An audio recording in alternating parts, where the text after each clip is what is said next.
Strange Tales, starring the fabulous Human Torch, by permission of the Fantastic Four magazine. Even the Human Torch can't save all those plunging men at once, and so, the Destroyer wins again. If I save those men, the Destroyer will go free, but I can't let them fall. I can't! The Human Torch appears in Strange Tales through the courtesy of the Fantastic Four magazine. I've done it! I've outraced an atomic power-guided missile! But that's enough kidding around for today. It's time to land before my flame dies out. Starring America's favorite superhero, the Human Torch. Like a meteor in the night, the fiery figure streaks over Long Island. Until... There's Glenville. I'd better land on the outskirts of town, where no one will see me. This community has become real popular since it became known that the Invisible Girl lives here. Invisible Girl, Susan Storm, the Human Torch's sister and fellow member of the Fantastic Four. But though everyone in town knows my sister Sue is the Invisible Girl, no one knows that I'm the Human Torch. Editor's note: 4 of Johnny's schoolmates did know his secret identity, but they graduated high school last term. Now 1 of them is in the army, 2 are away at college, and the 4th is working in Chicago. All have been sworn to secrecy. And now, for our strange saga. It's a good thing the town isn't aware of my other identity.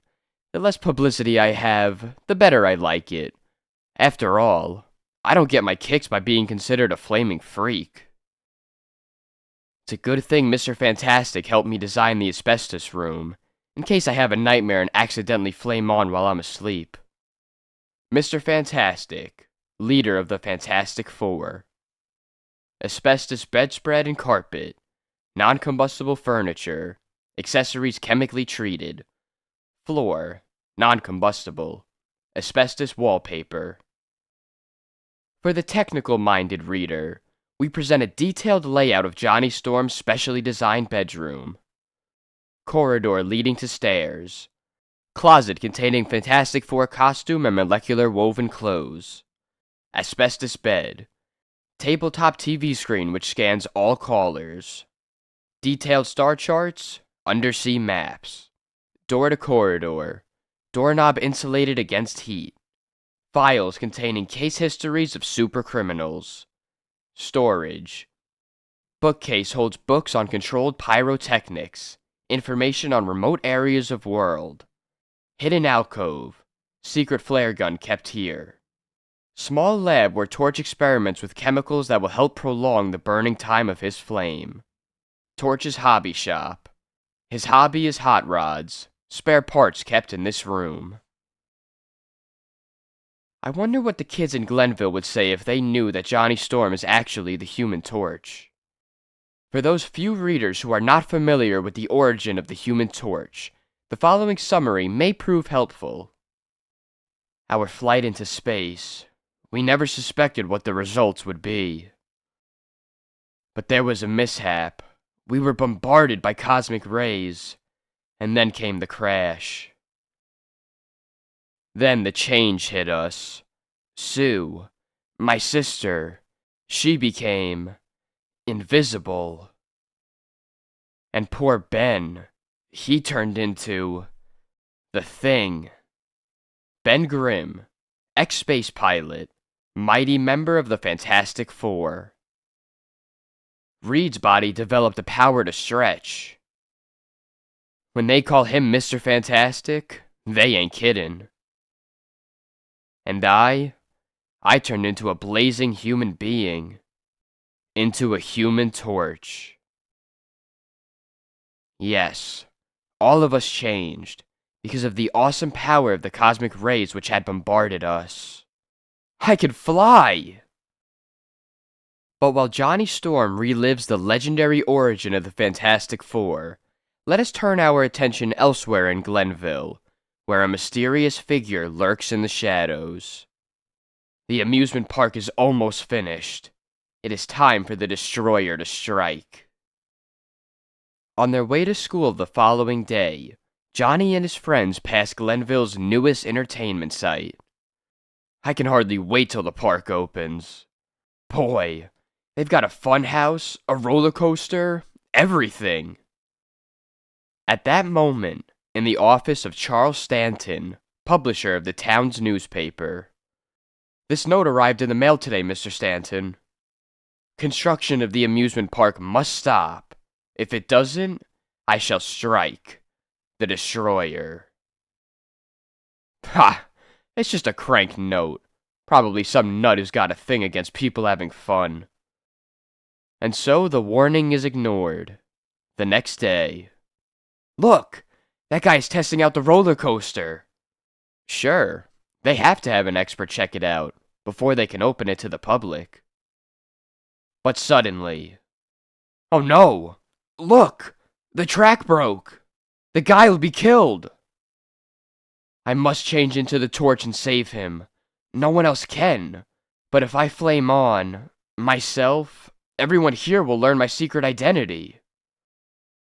Wait, that cigarette lighter. That's the answer. He hasn't a chance.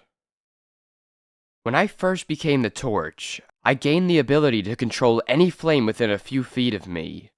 I'll impose my will upon the flame of that cigarette lighter. There, I'm making it give off more smoke. Hey! Where'd all this smoke come from? I don't know. Let me out of here. And now that I'm safely screened, I can become the Human Torch. Flame on! He's falling. Only seconds to act.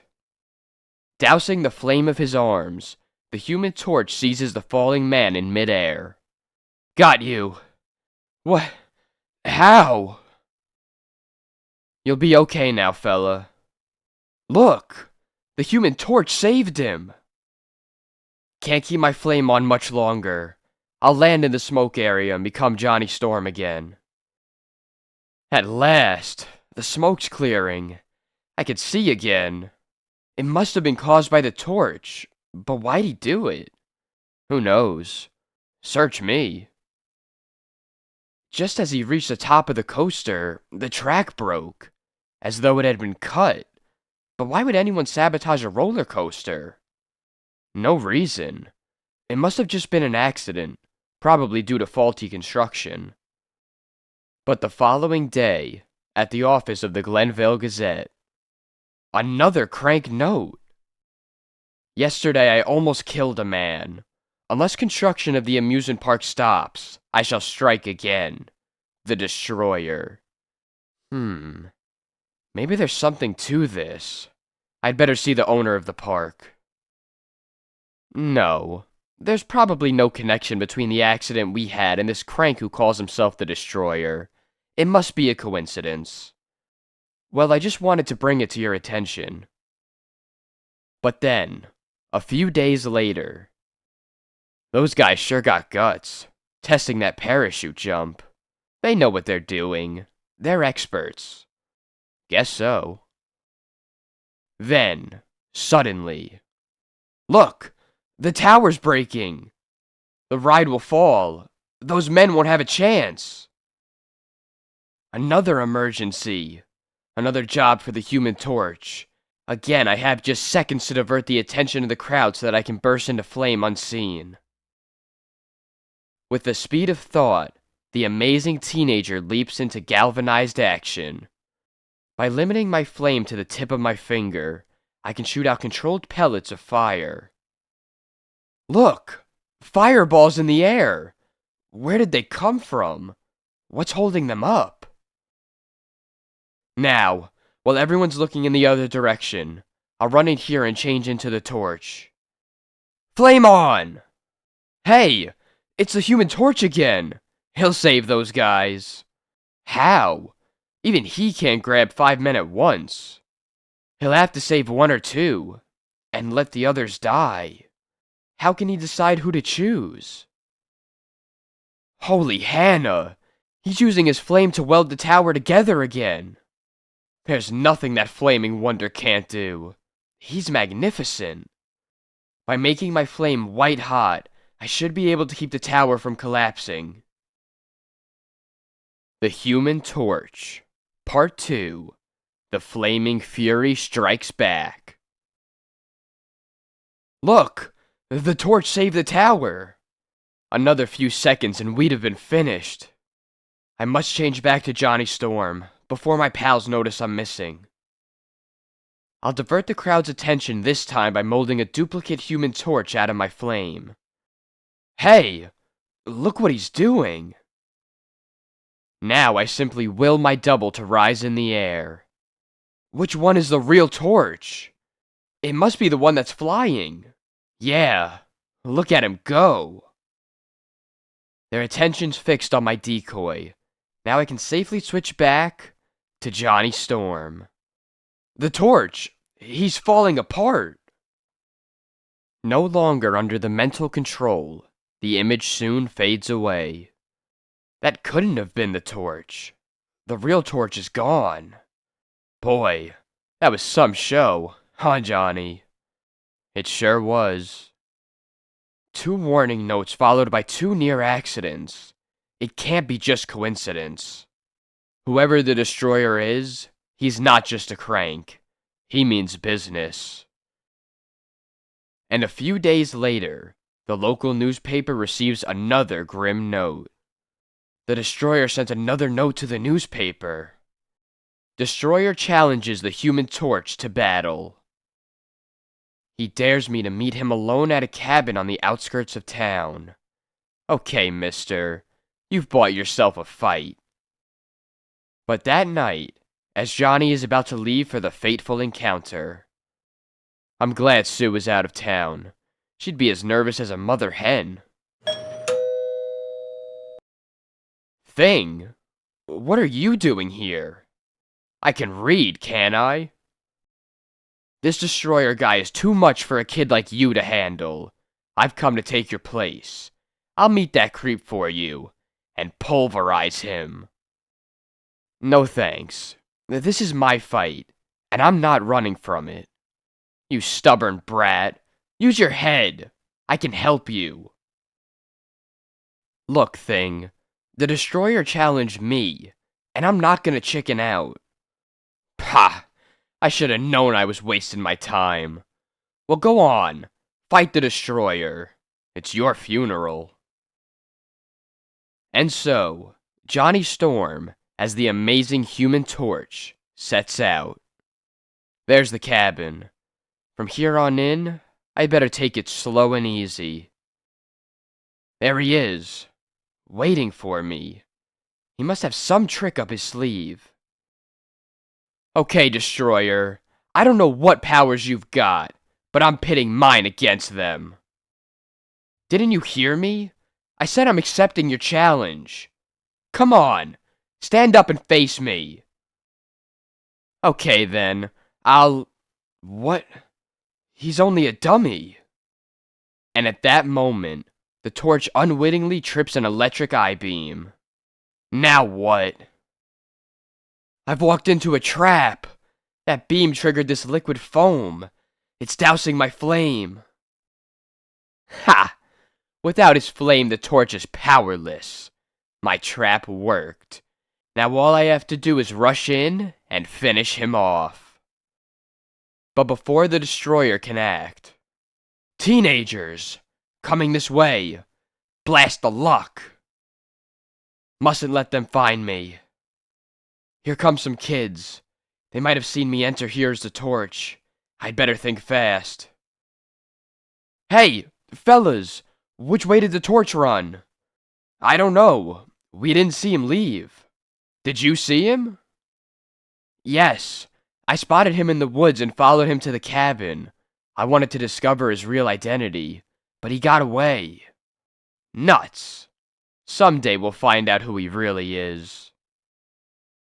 Having narrowly preserved his secret identity, Johnny Storm returns home to ponder his next move. The Destroyer.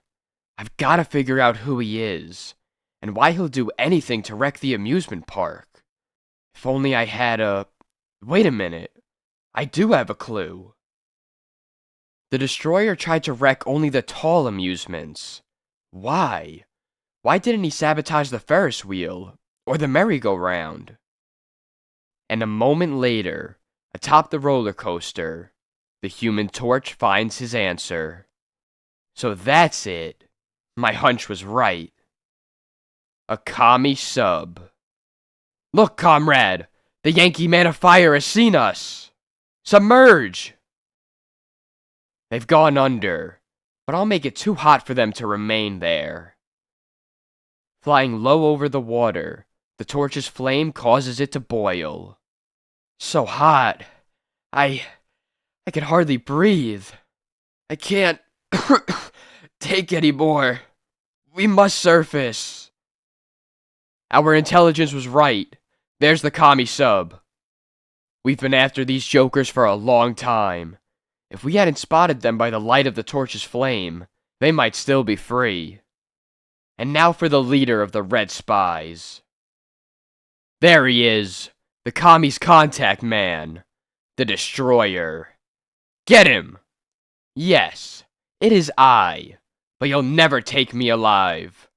As for you, Torch, your days of meddling are over.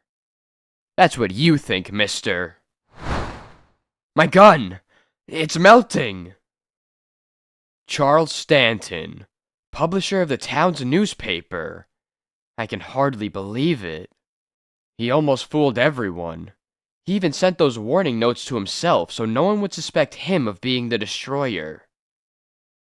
But why did he want the amusement park closed? That's simple. He was smuggling information to the Red Sub. This is a secluded area and no one was able to see what was going on. Until the roller coaster and parachute jump were built.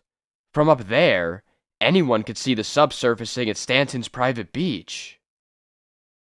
So to make sure he wasn't discovered, Stanton had to stop the amusement park from opening. My flame won't last much longer. I've got to zoom off. Fast. Torch, wait! We want to thank you! He's gone. And so, the Destroyer is finished.